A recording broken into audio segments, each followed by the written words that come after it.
Hey there, fans of Brotherly Love Wrestling. It is I, Vic Delicious. Philly's own, the Mecca here. It is the real McCoy, J.D.X. Justin D. Xavier. And it's your man, CD, the Fallen Angel, Christopher Daniels. Hello, boys and girls. This is your old friend RJ City. Hey there, Brotherly Love Wrestling. Bill Carr here. Hey everyone, this is two-time guest Wheeler Yuta. Two bozos from Philadelphia flapping their gums about pro wrestling this, pro wrestling that. Which is not that unique in the grand scheme of things yet. You are in for a treat because you're tuned in to Brotherly Love Wrestling. Philadelphia, are you ready? No! They said, are you ready? This is Brotherly Love Wrestling Podcast, your first stop for everything professional wrestling. So sit back and enjoy wrestling talk at its finest with your hosts, Larry Hall and Joe Corrado.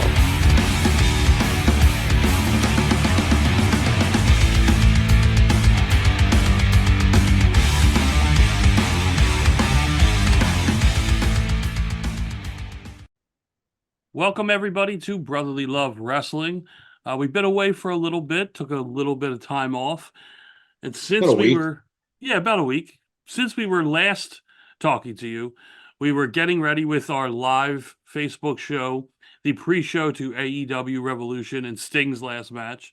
So I say we pick up right there, Joe. Now that the dust is cleared and we're almost 2 full weeks past it, how do you feel about the match? How do you feel how he went out? Even though I know you weren't excited for the Bucks being his last match, how do you think now, looking back, how it kind of went?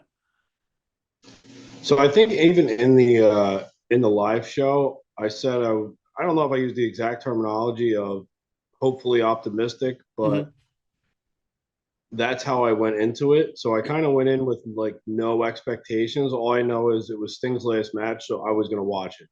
Yeah. I got to the point of where I build up for probably weeks, like, I think it's stupid that's the Bucks. And then when it came time to it, I was just happy to be watching Sting's last match, so nothing else really mattered.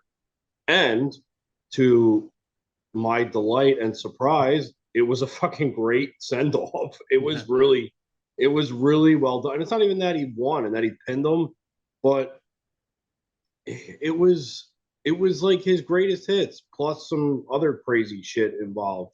Yeah. But it was his greatest hits with an AEW spin, if I could put it any other way. Yeah, because pretty accurate. They're known more for their hardcore shit and whatnot, and it was a train wreck, but it was a beautiful train wreck at that.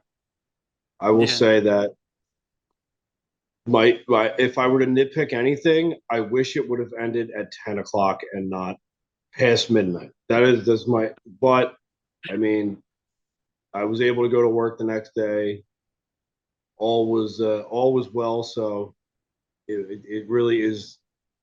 I would have to really reach, like I just did, to complain about it. I will say this: that when I'm not in studio, I feel like a fucking celebrity when I'm on Zoom. I feel like you're interviewing me. I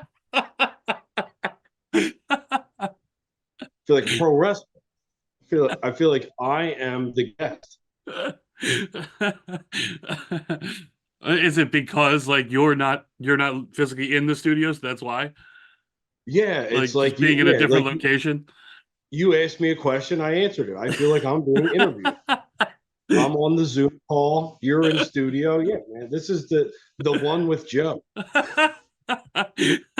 Well, we've had about 313 of those, so I don't think this qualifies.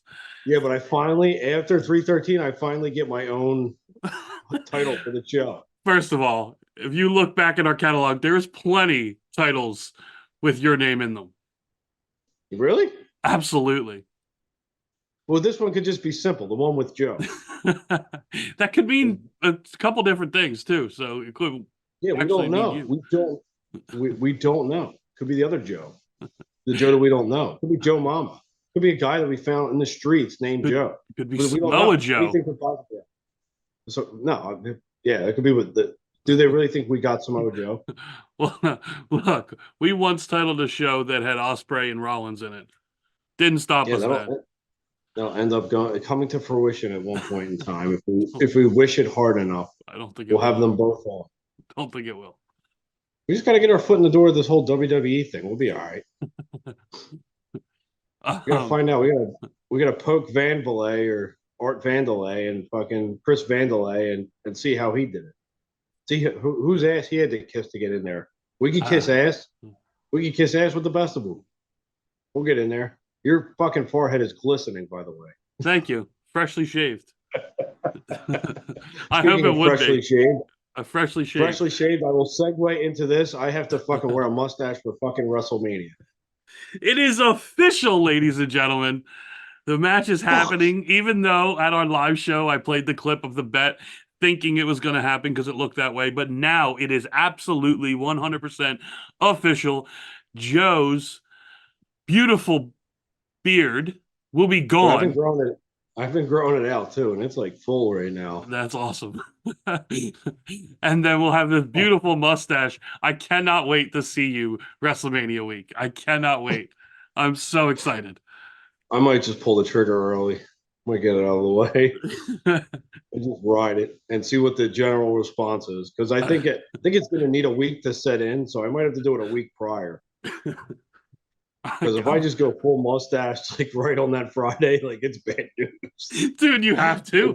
That has to be it. You have to do it like Thursday night. Thursday night, and you have to do it Thursday night because we got Battleground Friday night, so it'll be a fresh, full mustache Friday night. So I haven't told Danielle yet. Oh my god, that's even better. Yeah. So there's also that, Chestnut, because I honestly don't know what to say about this one. I thought I've logically spoken myself once again. I have fantasy booked myself into believing that something could be true when all signs were pointing for it was not. Look, the promotional commercial was those four coming to a head. Like, you had to believe that was going to fucking be it. You can call me dense. You can call me a lot of things. Maybe I was just hoping to sort. Like I said, I talked myself into believing something was true. I've been smiling so long since we've been talking about this. My cheeks hurt. That's how excited I am about this. Like, physically, my cheeks hurt. I gotta stop smiling. I'm very happy. I'm very happy for you. I'm very happy. Is this any way to treat a guest? Well, my cheeks hurt so bad. But we did say Ospreay and Rollins, so I do want to stick with AEW Revolution. Some of the things that I did love about that. I think that might be like probably our only real WWE talk for the night. This is going to be heavily dominated since coming off of Revolution.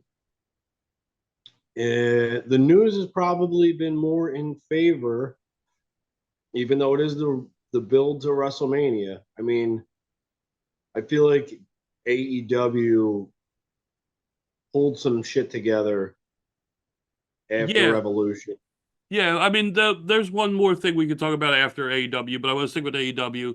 At least coming out of that night, you had Ospreay, who I thought even before was, but I think more now to American fans who may not watch Japan and watch AEW as a casual fan, and seeing what Ospreay and Takeshita did that night was fucking phenomenal. I think match of the night. I mean, wrestling match of the night. Like Sting's moment was the moment of the night. But I think as far as a wrestling match goes, that fucking match was absolutely insane and ridiculous. Danielson and Kingston were really good too. But Ospreay, he continues. And I knew how good he was. I watched a lot of his shit from Japan. There's always something that impresses me about Will Ospreay. And even last night, today's Thursday, we're recording on Thursday. Last night watching Dynamite, the promo he cuts, like you could feel his passion. He made you believe what he was saying because he believed what he was saying. Like, I think, yeah, Yeah, I think this is He's the going to be. perfect spot for him in AEW. I don't think he could do this in WWE. I think his style fits in AEW. I think his style fits, and I think so. Any of those names that were to come in,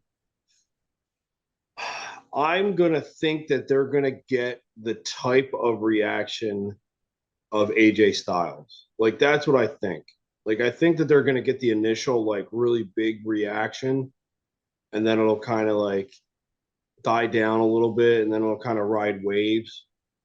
But Osprey's a better promo than Styles, so he could always keep him engaged that way. Mm-hmm. I just think, and I hope when I know I mentioned this before, I mean, he is like, don't try and push him into a weird, like, in between persona. Like, he's pure baby face right now. Absolutely. And they don't have it. They just don't have that. They needed it, I believe, of someone that like fans actually want to cheer, and they're cheering like everything.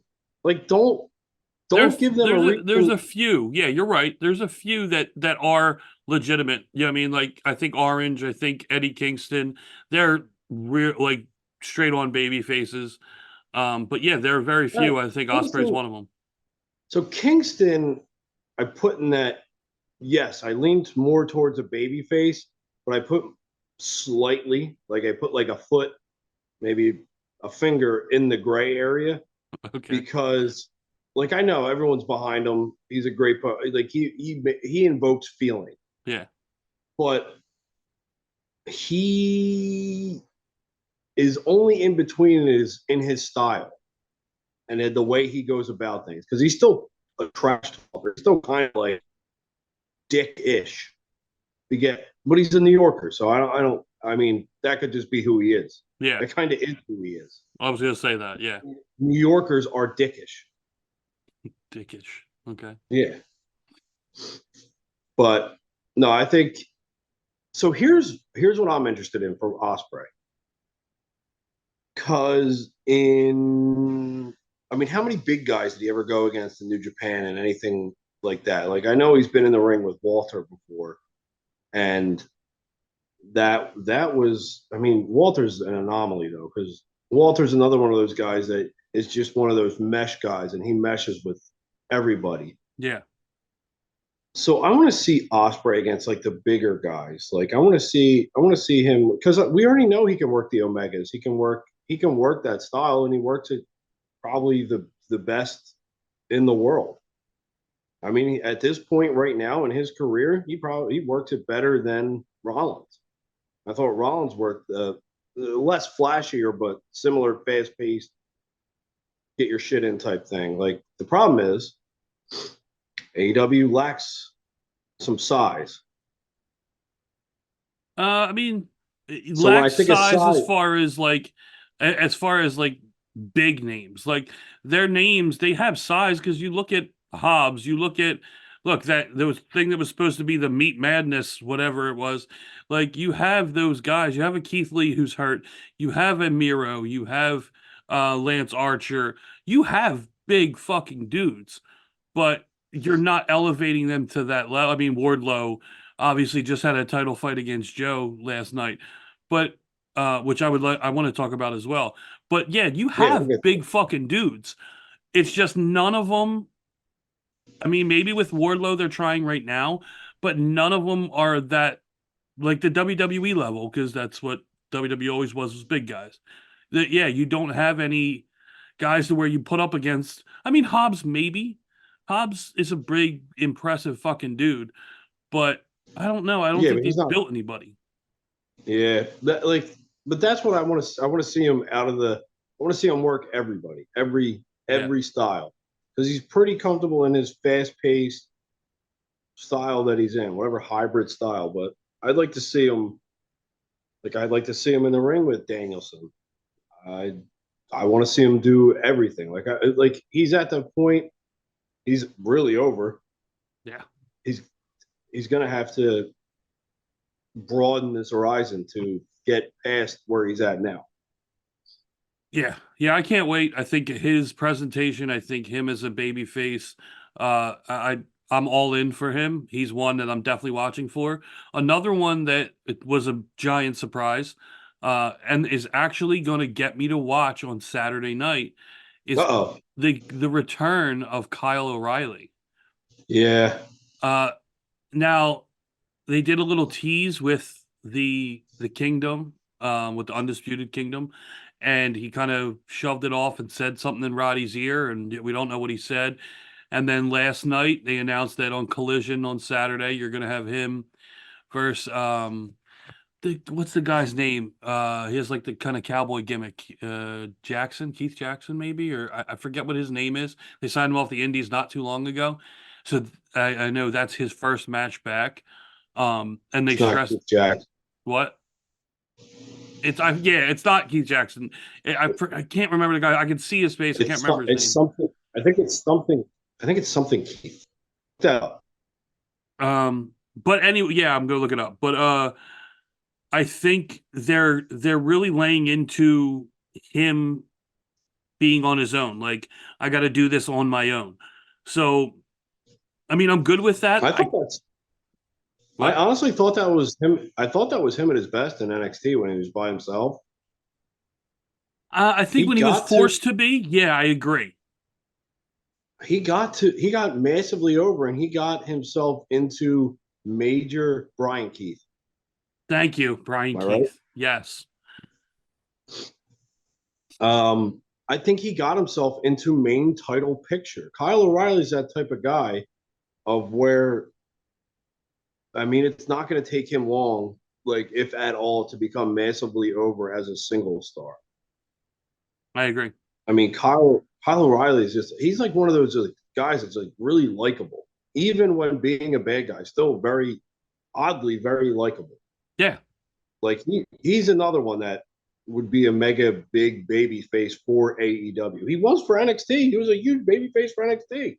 Mm-hmm. Like he substantial help. And what AEW, if they do anything that could potentially be right, they would do a quote unquote brand split and have Collision and Dynamite as two separate entities altogether, where you can start building your roster where you don't have to force everybody or certain people on both shows. Like you can have, obviously, Dynamite's where the majority of their eyes are, so you keep the Bucks over there. You keep, I mean, well, look, I like that idea. Let's put it that way. Well, yeah, I like that idea, but you have so many big names that you could do a WWE brand split, like a style of a WWE brand split. Dude, they just had last Saturday, which I completely missed because I don't watch Collision, because they haven't drawn me to Collision in any way before this point. Well, they just had Adam Copeland show up and like it completely surprised them. Now, like, you think there was 375,000 people watching Collision on a Saturday that saw Adam Copeland. That's it. That's fucking a WWE Hall of Famer showing up on your Saturday night TV, and you had a little over a quarter million people watching it. That's it. No one fucking knew it was coming because no one's watching. And like, I get it, it's supposed to be a surprise, but like, no one's fucking watching a WWE Hall of Famer, a legit Hall of Fame caliber wrestler on a Saturday night wrestling show. No one's watching it. You need to do something to draw fucking eyes to watch that weekly. Well, here's the thing. What probably would have helped is if they announced him to be there, that probably would have gotten a little bit, at least you would have known. Yeah. And people would have tuned in for it. And then you do something while you have the eyes. Like, that's why I thought, like, they're kind of like, they're not out of it, but I don't foresee them being like, when they bring in new people and they debut them and it's a big surprise. Like, normally when you do that,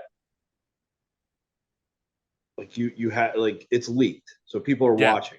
Yeah. So you have something else on the show that's big as well. I agree. So you do, Adam Copeland's going to be there, and then you do something else that's big while people are watching and be like, oh, here's a reason to watch it now. Cool. Yeah. Like their advertising isn't great. They fly by the. I mean, it's blatant. They fly by the seat of their pants. I mean, they're finally getting somewhat of. I mean, their booking got better. Let's put it that way. Yeah, they're booking up better. Their storyline has slowly started to get better again. I think last week, right after Sting's retirement match, that first Dynamite, you had the debut of Okada and him instantly turning heel. Looked like he was coming out for the save on Eddie Kingston. Instead, turns on Eddie with the Rainmaker and aligns himself with the Bucks, which Matthew and Nicholas. You call them Matthew and Nicholas, damn it. I didn't call them Matt and Nick. I said the Bucks. They're still the Young Bucks. Which at the moment it happened, I liked it a lot because I thought it was something different. I thought it was great because we've never seen Okada as heel. And then now fast forward to this past Wednesday, last night, I don't have a reason to dislike Okada. I think obviously a lot of people have a reason not to dislike Okada. Like, why? Why are we disliking him? Because he's with the Bucks? That's not enough. This dude, we've been waiting for this dude to come to America and be an American-based wrestler for a while now.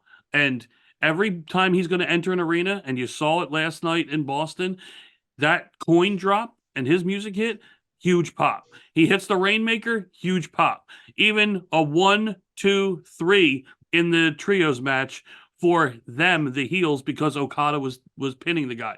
Like, you don't think it's going to happen everywhere they fucking go for at least the next year, which is why I thought AEW was smart with CM Punk and him not turning heel, although that obviously got muddied up later. But just a little bit. Yeah, originally they were smart in not having him heel because everyone wants to see him. Everyone wants to cheer them. They haven't seen him yet. So everyone wants to pop. Everyone wants to cheer. Same thing with Okada. All these American cities haven't had a chance to see Okada with the exception of a handful when New Japan came over. And even then, he didn't travel a lot of those dates. So everyone wants to like and cheer Okada. No one wants to boo him, even when he's heel.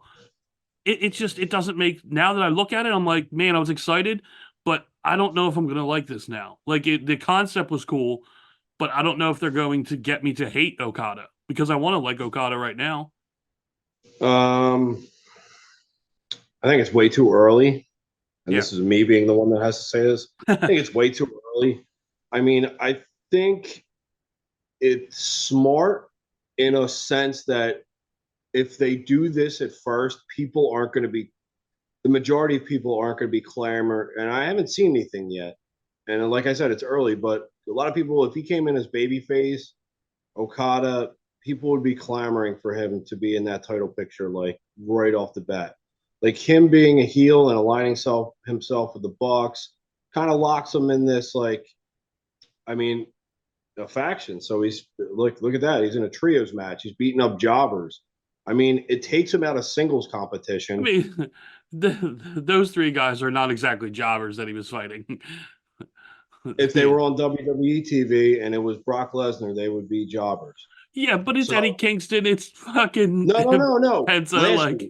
Last week. Oh, okay. No, not this. No. Okay. This was the legitimate challenge week. Oh, last week was him just fucking beating the shit out of people. I thought you were talking about last night. That's why I said that. Okay. No, and honestly, I would like to see a few more weeks of Okada just destroying the lower tier wrestlers and people they bring in from whatever city they're in, just destroying him, and just we don't see that much anymore. I mean, I know that's me being old and be like, well, back in my day, they used to job out and we used to make stars that way, but I will beat this fucking point into the goddamn ground if I have to. The blueprint fucking works. You want to make a massive star, have him beat the shit. Don't even give him like competition yet. So when he gets like, man, he's just beating everybody, and then you put someone else, someone somewhat reputable, he just beats that. Like, have him just. I mean, the problem is with AEW is that they want you to focus on the record, and they've done it. Yeah, they've done it too many times to where people have gone undefeated for like months, like when they first debut. I mean, I don't see anything different for Okada. I don't see anything really different for Osprey. Like, I don't see Osprey losing for a little bit. Spoiler alert for anybody listening right now and hasn't seen or fucking opened their eyes to the wrestling world. I don't see Mercedes Monet fucking losing anytime soon. Like, I feel like when they come in, it's kind of like, and if you're that like supposed to be that big of a deal, like it's just like, all right, well, I'm gonna put you in really great matches. Like it's not gonna be heavily storylined or whatnot, or maybe it'll be lightly storylined. Because I think this ends up like Okada beating fucking Kingston for those titles. Yeah, I don't know what they're going to do to hold him off, but I know it's going to be Okada Omega 4, right? 4, 5, whatever the iteration Whatever it it is. is, but Omega's not cleared yet. No, That's I what their know. That's the ultimate goal. I think that's their the ultimate goal is to be because they've already alluded to it by kicking Kenny out of the elite. Yeah. And when Kenny comes back, I think that's when we get I mean, if I were to take a guess, I think that's when we get overly over Okada.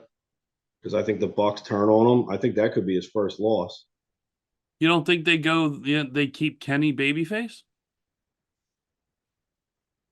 I don't know. That's up for them to decide. But I think it's set right. I mean, look, anything could happen. We don't know how long until Kenny is able to be healthy.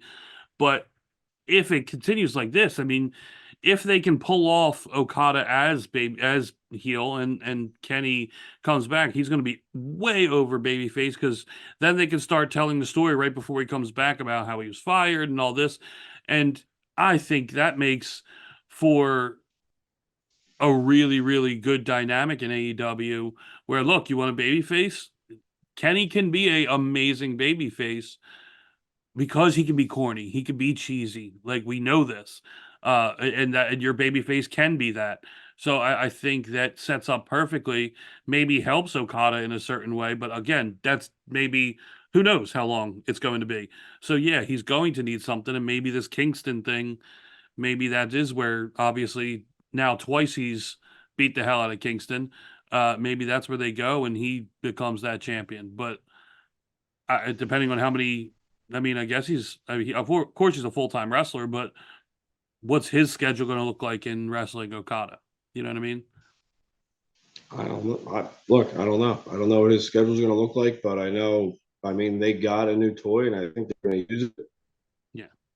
I mean, he's only with the EVPs, so I mean, it would make sense if he's there more times than not.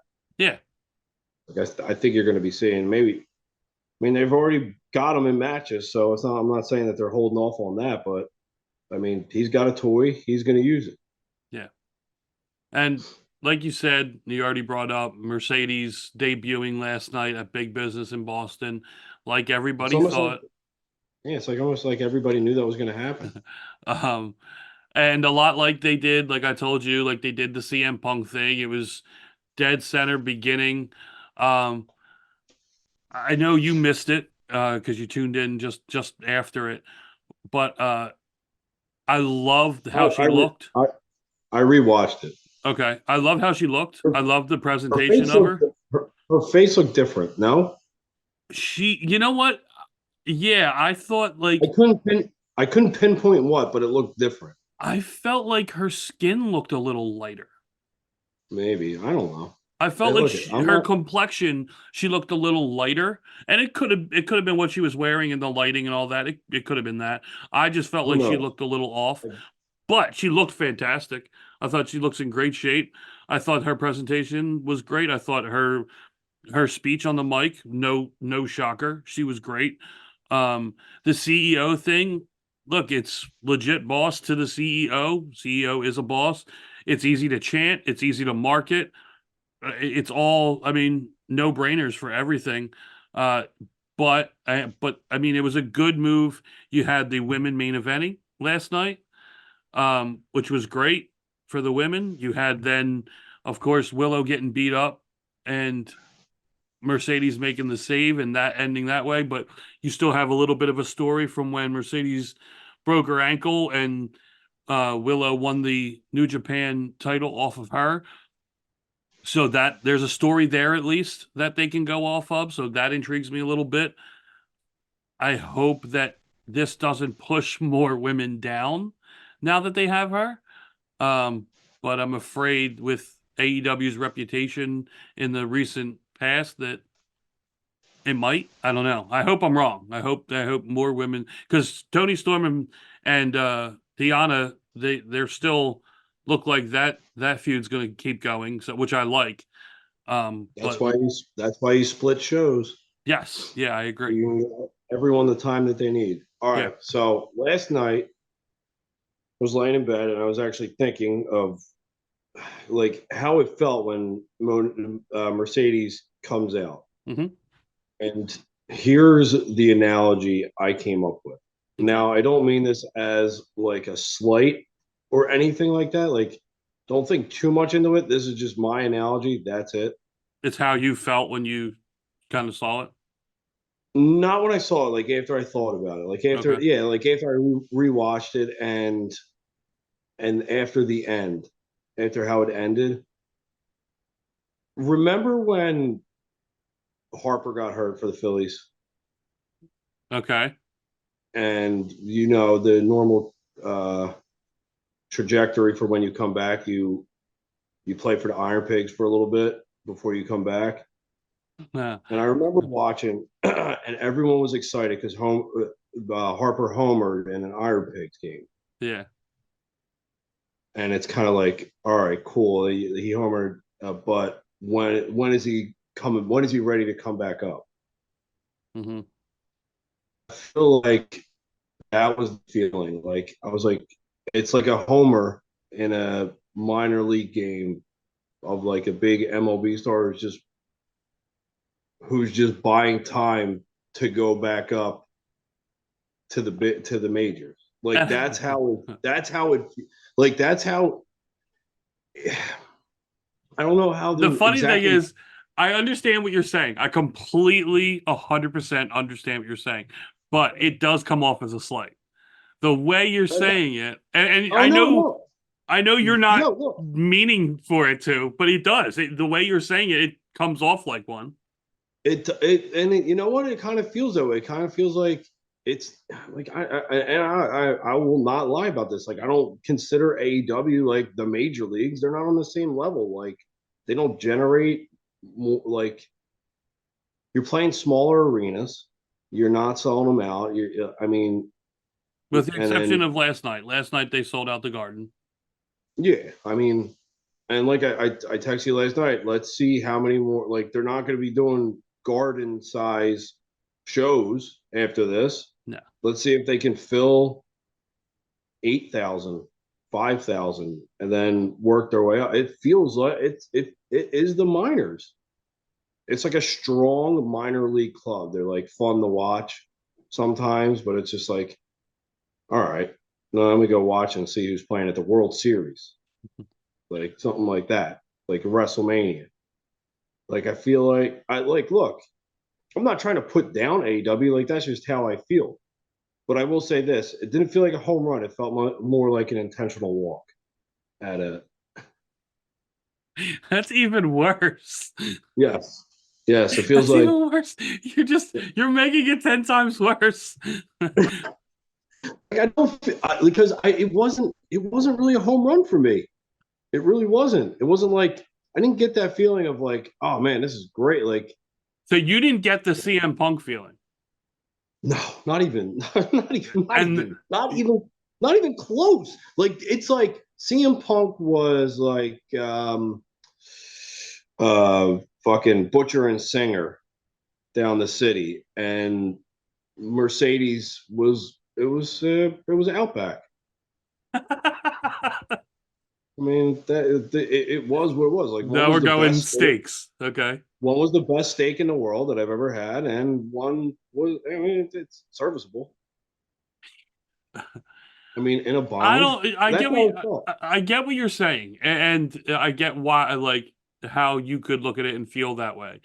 Um, and I know you're not doing it to be, like you said, you're not doing it as a slight. It's literally how you took it.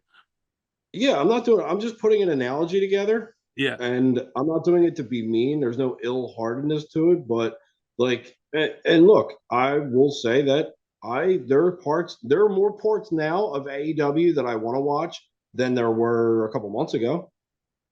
Yeah. Like when I actually watch it, I'm not like, oh man, this is terrible. I don't want like I'm more of an open mind to it. It's just that like, look, Sasha wasn't even my favorite four horsewoman.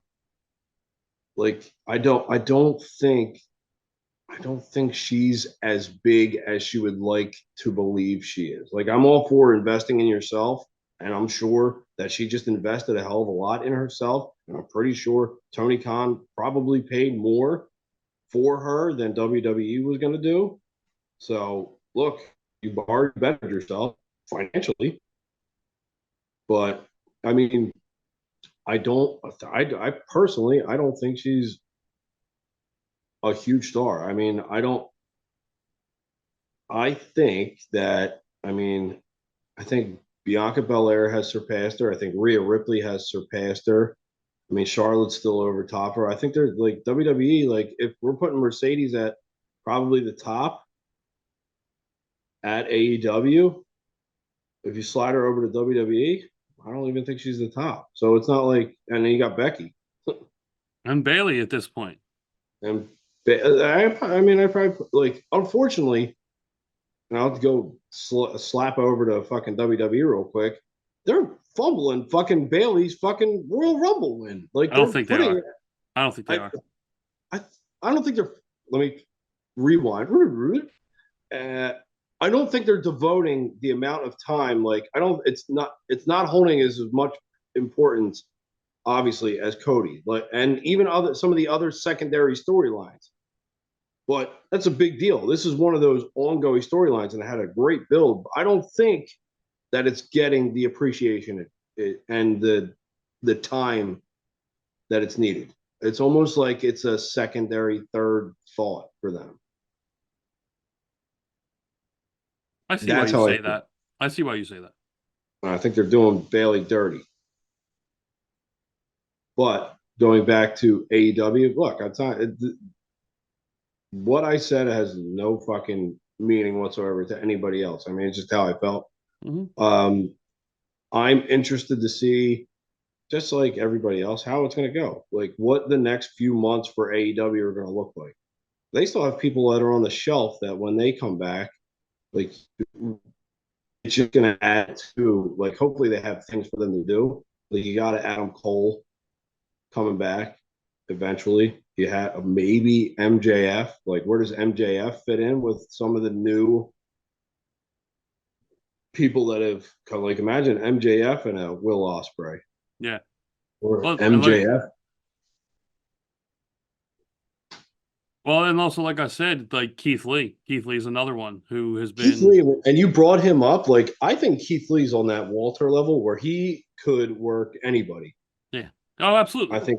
I think he's like one of those, just like, dude. Yeah. There is still Keith Lee and Dijakovic are still one of my favorite fucking rivalries ever. That I forget how many 3, 4, 5 matches they did in NXT were fucking phenomenal. Some of the best wrestling I've ever seen. And then you have him and Adam Cole. When him and Adam Cole went at it, like Keith Lee can do it all. And so there's another one that they have massive talent over there with Keith Lee, and he's just hurt. But like, still, Keith Lee hasn't even come close to the potential that he has in professional wrestling. Yeah, I think injuries have because this is twice now, I believe, or maybe more, that he's been on the shelf. Yeah, and he should have been pushed somewhere by now. Yeah, like he should have been major title contention at some point. But you know what? It's going to be interesting to see AEW when the next couple months. I mean, Kyle O'Reilly coming back. I think that's awesome. You still got so much talent that they have there that just need to be spread. Like I think like just spread them out. Like you have big names that you can put on both shows and they can be regulars. And you can do what makes it even more special is like when you do a rare crossover.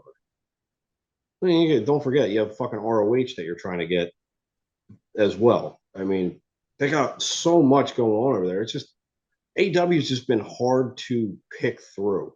Yeah. Like it's like one of those things, and I wish I didn't have to pick through it, but it's like so much going on. You're just like, you thought WWE had too much TV time. AEW doesn't have enough, but they don't even have the time slots to put to get out there for all the fucking talent that they have. They got so many fucking people.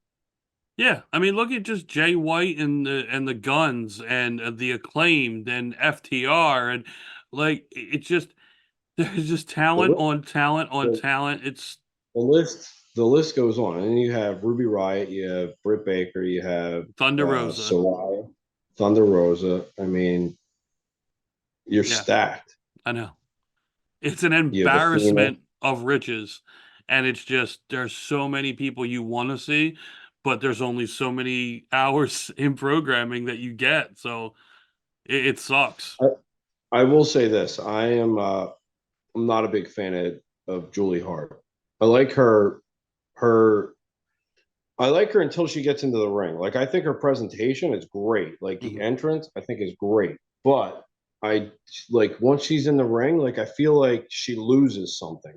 Does that make any sense? Like, I think her in ring, I don't want to say ability, in ring style, doesn't match her gimmick. So like she comes out this very dark, ominous, very cool presentation, cool gimmick, and then she gets in the ring and it's timid, maybe is a good word for it, or like it just doesn't come off the same way. Where I think actually the better person who has been with her now, who has got with her, is Sky Blue.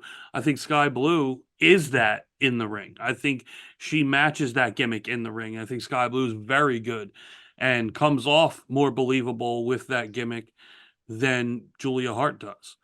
But yeah, I think Sky Blue's to me is a little bit better. But I'm not taking away from Julia Hart's ability. I just think I don't know. There's something that doesn't match with her gimmick and in ring. They dropped the ball with Ruby Soho. Yeah, time. Yeah, of course. Yeah, they did. She should have been. She should have held a title. She should have held a TBS title. She should have done something. Yeah. Some ball dropping. Yeah. It's like New Year's Eve over there. So the one thing I did want to get back to with WWE is it finally, I mean, it took that following Monday after Sting's retirement, so March 4th, to finally have the first Hall of Fame announcement for the first induction. Like this, I don't think it's ever been this late. We usually get one at least by Rumble or the Monday after Rumble. And it's fucking March 4th, and we're just getting the first one. But of course, now we have 5 of them. So what looks like to be the headliner is Paul Heyman, which fits perfectly with this year's WrestleMania. Paul Heyman being inducted, and so fucking fitting and deserved at that as well. Yep, blocks down the street from ECW Arena. Yeah. So I mean, they announced Paul Heyman. They announced Bull Nakano. They announced, which kind of shocked me, but I get it, is Muhammad Ali. That blew me away when I saw Muhammad Ali's picture pop up on social media. Isn't Pete Rose in there? Yeah, Pete Rose is in there. Well, that doesn't surprise me that Muhammad Ali is then. I mean, look, like I said, I understand why. I just didn't expect it. That's why. I just didn't expect seeing Muhammad Ali. Wait, but I get Tyson in too? Tyson's in too. Yeah. Yeah, Muhammad Ali definitely should have. He should have been in there before Tyson. Yeah, I did see someone say, like, I'm surprised. I kind of thought Muhammad Ali was already in there. So yeah, maybe he is in there. Maybe he fucked up. I do like the tag team. You have the U.S. Express with Mike Rotunda and Wyndham, Barry Windham. I think that's cool. You get a little nod to Bray there. That's going to be cool to see him. And then just announced Thunderbolt Patterson was announced this week as well. So I guess that would round it out. I don't know if they're going to.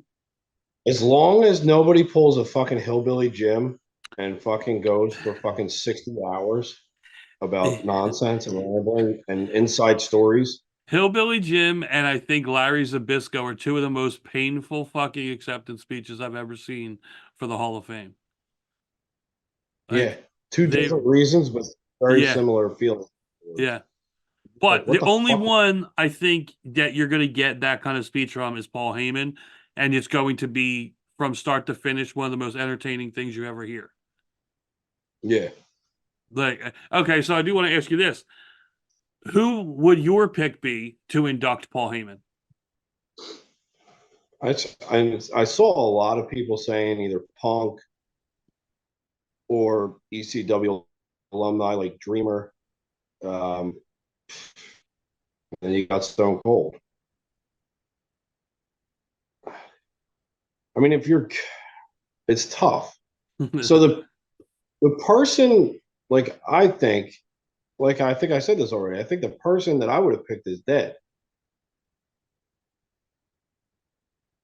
I think I would have had Rick Rude.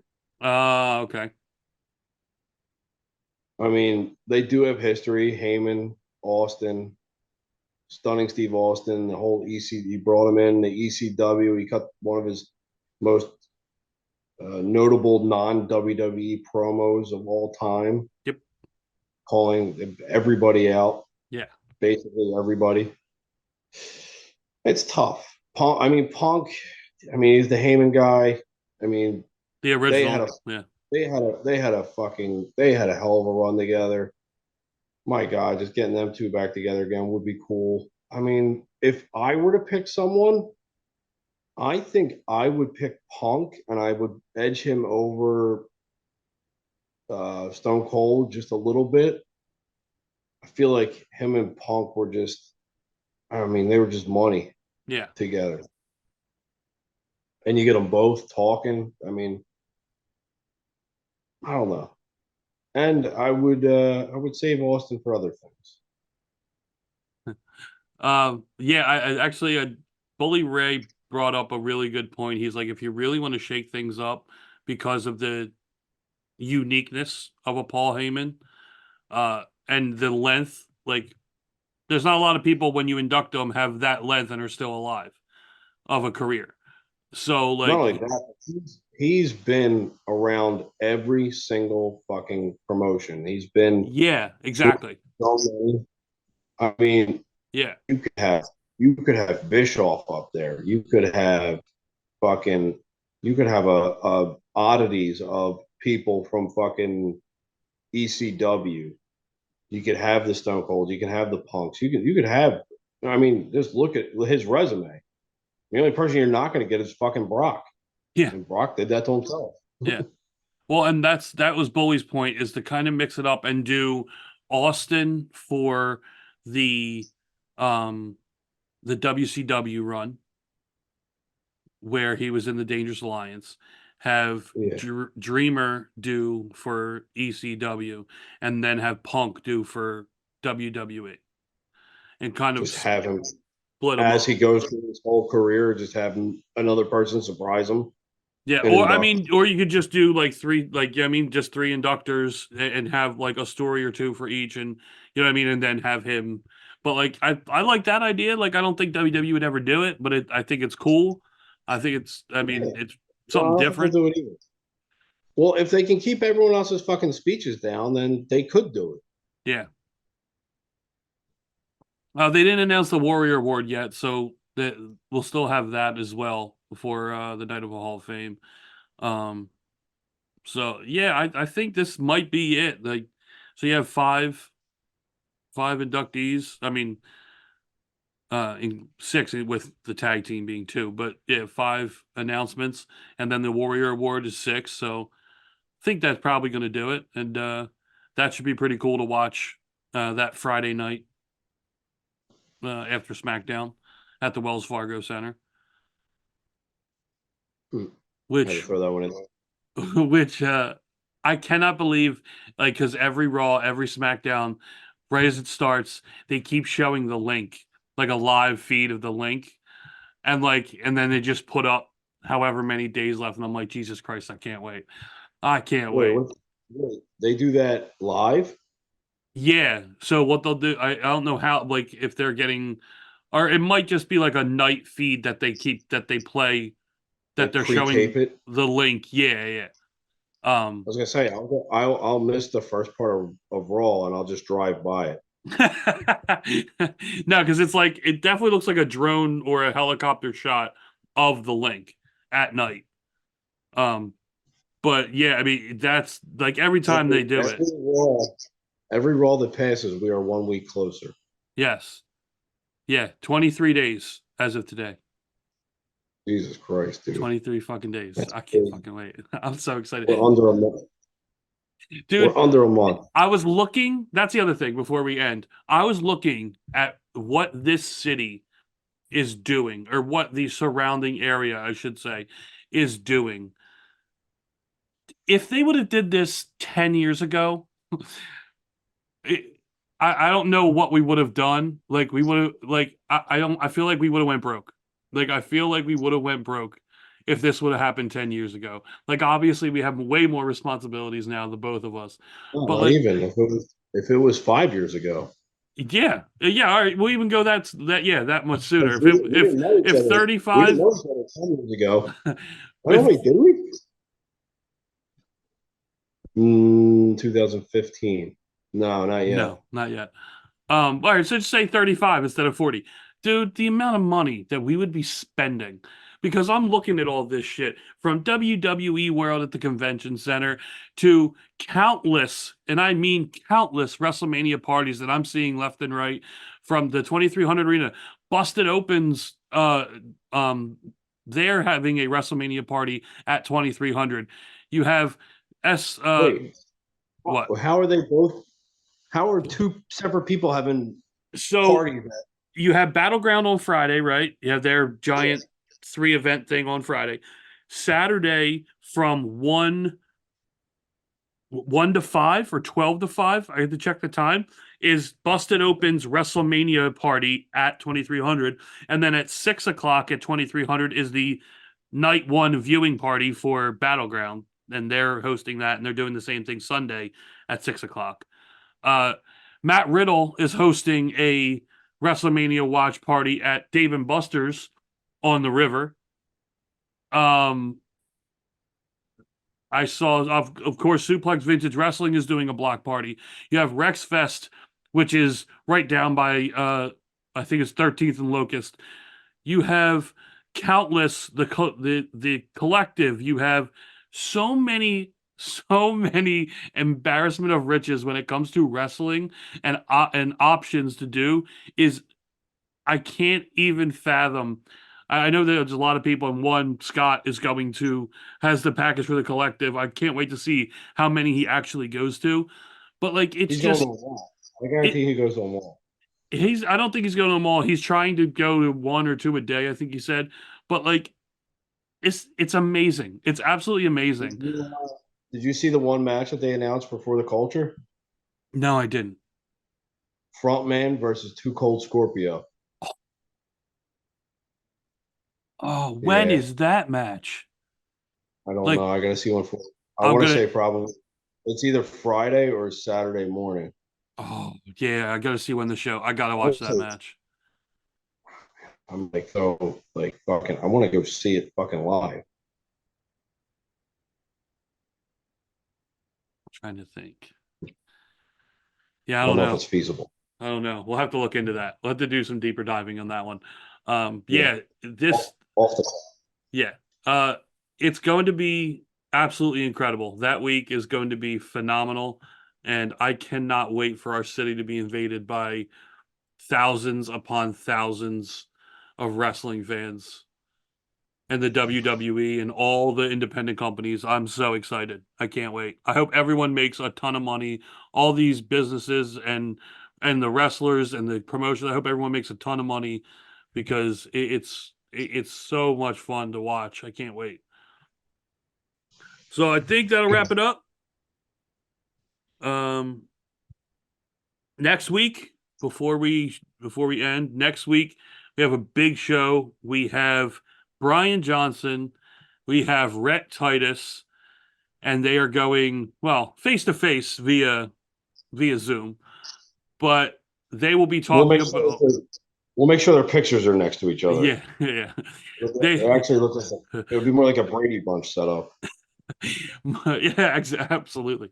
And speaking of, the events going on, April 4th, 5-Star Wrestling presents We Are 5 Stars, and they are fighting for the Fight Pro Hybrid Premier Championship that Rhett Titus holds. So that'll be a phenomenal match. If you know anything about those two guys, they in the ring are second to none. So it's going to be a battle. And Brian can talk. I can't wait to see what Rhett has to say. And having those two on, I can't wait. I mean, it's one of those shows me and Joe talk about all the time where we'll turn the mic on, we'll hit record, or do an intro, and kind of just sit back because I feel like we're not going to have to do a lot of work next week. It's going to be one hell of a show and fun to watch.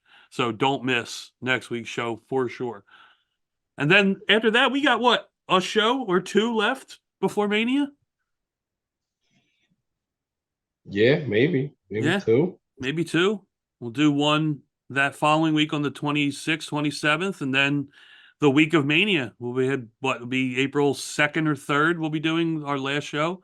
So not many left till Mania. So we hope you enjoyed. Look forward to next week, and joining us next week with those two guys should be amazing. So thank you for watching and listening, and we'll be talking to you very soon.